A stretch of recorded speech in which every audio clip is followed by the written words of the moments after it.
So, you're a fan of Hyrule Warriors. You got into this series through Hyrule Warriors. You're a big fan of Fire Emblem and you have a Nintendo Switch. Well, look no further because Fire Emblem Warriors is absolutely not what you need. Alright, let me tell you how I bought this game day one. Your boy was the most hype, and oh my gosh, it's only been a shit show. It's only been a shit show. So first off, let me tell you how the game has two modes. It's got performance and quality mode. Both really, they advertise quality mode as being 1080p stable 30 frames. Okay, cool. And they advertise performance mode as 720p and 60 frames. So I, of course, am going to go with 60 frames, but let me tell you how I did not have a stable 60 frames throughout my entire game. Speaking of the gameplay, before I get into this though, let me just say, guys, I am not normally this heated. This is literally just something I need to know because I see people gassing Hyrule Warriors. Not Hyrule Warriors. Hyrule Warriors is a great game. Fire Emblem Warriors on forums, on Twitter, on Facebook, on Tumblr, on social media, on MSN Messenger. I see them doing it everywhere, and I have to say I disagree. Alright, so first of all, when you get the game, they'll prompt you to buy the DLC Season Pass. They'll be like, hey, cool, you can get the Season Pass right now. It's like 30 bucks Canadian. Alright, cool. You get a free Lucina costume? I was hot on that. I was like, instantly, yeah, loving this game so far. Ha ha ha, let's get it. All to find out, Fire Emblem Warriors is probably one of the most half-assed Muso games you will ever play. Not only is it a buggy glitch fest, I am all over the place, but the characters.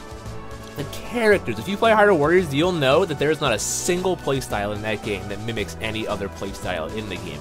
In Fire Emblem Warriors, they have around like 5 playstyles, and they modeled all their characters around. Speaking of characters, though, are you a fan of Fire Emblem 7? You a fan of Sacred Stones? You a fan of Radiant Dawn, Path of Radiance? You know, the good Fire Emblem games?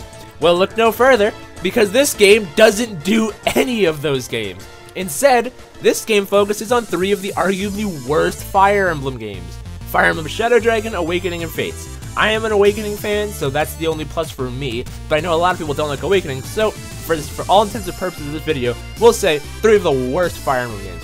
First off, Fates in general was just not a good time. Shadow Dragon I've never played, but I heard it was a really bad remaster on DS. And let me tell you how the DLC, okay, so it's like, okay, cool, Hyrule Warriors, when they added DLC, they added like a Twilight Princess pack, they added a Majora's Mask pack. That's not really a good example because they already had Twilight Princess in the game. But the Majora's Mask pack, the Wind Waker pack, the Link's Awakening pack, the Link Between Worlds pack, all these different packs represented other games in the series. And you know what they do?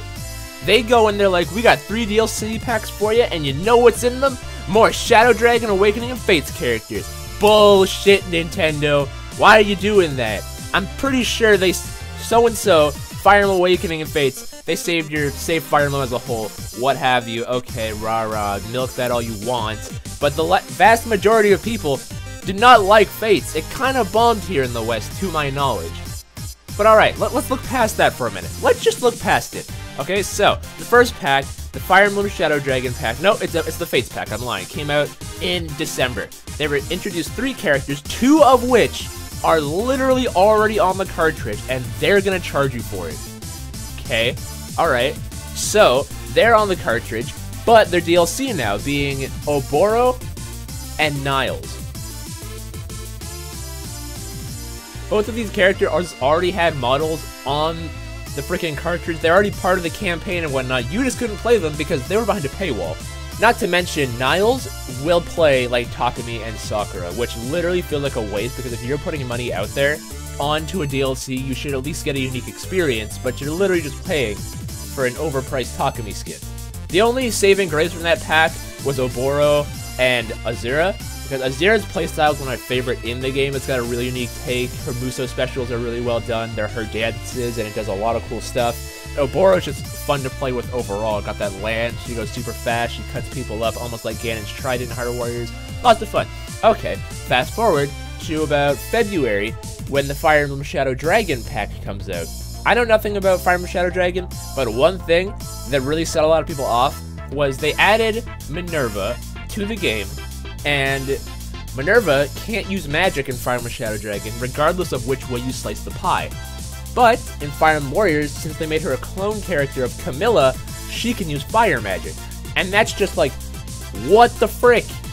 That doesn't even make sense. Like, you could have at least tried to make her a little unique, but no. No. Another character they added to the game through DLC, which was already on the cartridge from Shadow Dragon, was Navarre. A lot of people saw him in one of the trailers and they're like, cool, he's gonna be playable. Not until February, he's not.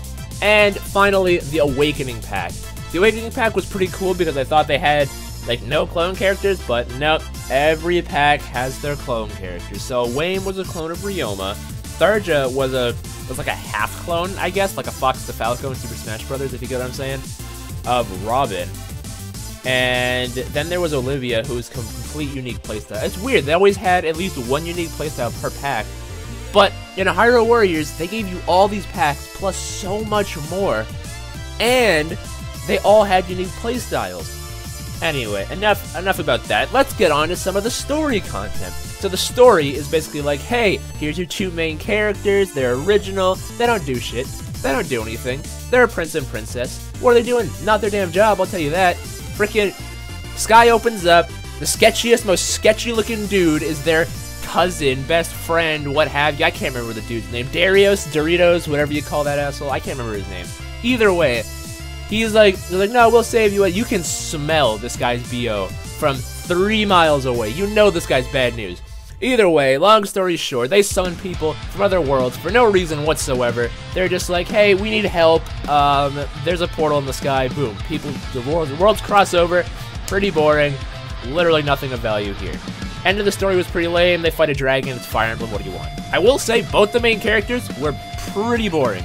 Not gonna lie. Rowan was kind of a dumbass. Rowan is literally the only character I have not Master Sealed in my Fire Emblem. I refuse to put anything into him. His Super Saiyan 3 looking ass. Nah, I'm not about it. Leona's only appeal was that she was kind of cute. Other than that, she really had nothing going for her. Let me tell you though how the bugs in this game. Most of the textures would like just glitch out at times. Most of the Muso specials, like in Hyrule Warriors, they'll do like a cool little cinematic when you're doing it, and they'll show you the animation. Fire Emblem Warriors has that, but if you're anywhere near a wall, it's over. You're not going to be able to see that animation. It's just going to focus on the wall for whatever reason, and then big blast and people are dead. It's really bad. On top of all of that, if you guys thought this was playable, sure, it's playable. Just don't get too invested in a stage because the game might crash on you. One of my friends was literally asking me on a stream, does this game crash? I've heard some bad things. And I was like, I mean, it crashes every now and then. 5 minutes later, the game crashes, and he pops off in chat. This game was not built right. In Hyrule Warriors, I know I'm comparing Hyrule Warriors a lot to this, but that's because like Hyrule Warriors was Nintendo's very first like IP Muso game, and it did phenomenal. In Hyrule Warriors, you had so many costumes in the base game. You had at least like 3 or 4 costumes for each character. In Fire Emblem Warriors, I'm finding that that's just not the case for anyone. If I'm correct, a good majority, 80% of the cast will go without costumes in that game. And I'm not talking about the class up costume that every character gets, because that's not really much of a costume. But if you can stomach it, alright, cool, let's see if you can grind your characters up. Now, to unlock the final character in the game, Anna, you need to have at least 5 or 6 characters of the level of around 80 or 90 in order to get her. And let me tell you how there's no infinite rupee glitch this time around. There's no way to cheese your level that high. There's no way to grind that fast. If you want Anna, you're going to have to submit. You're going to have to commit all your free time into this lousy-ass game just to unlock a new character, which is also a clone. This game is ass. One of the only good things, and I said this before, is the main heroine's ass. Let me tell you how Leona, kind of fine, but her brother overall is just dumb, dense, and too naive to the point the story suffers. I already said that the DLC was kind of a cash grab, and they added really just bad characters to the game that I don't really think a lot of people wanted. Just overall, Fire Emblem Warriors is, it's such a cash grab, and if I could refund it and my DLC, I most likely would. But I've rambled on enough, I've got heated enough. I just had to let you guys know, do not buy Fire Emblem Warriors if you're a fan of the Fire Emblem series, because it hurts. I'm sorry guys, it hurts. It's not worth your time, and with the recent trends of Musou games, I'm assuming we'll get a Fire Emblem Warriors 2, or maybe like a collector's, not a collector's edition, a DLC complete version or something. But one of the only saving graces in this game was that freaking Lyn and Celica. They were actually really interesting characters, and their supports were really unique together. They fit the game well, their playstyles were fun, minus the fact that Celica was a clone of Marth. We've already talked on this. But Lyn was a really fun character, and it added a very unique playstyle to the game, until Navarre got added as DLC and was a clone of her. Moving on, guys, I think I've rambled enough. Like I was saying, Fire Emblem Warriors 2, I'm thinking if they do another one, it should be better, but after me being burned so heavily on this game, I'll be very hesitant to give it a try, at least day one.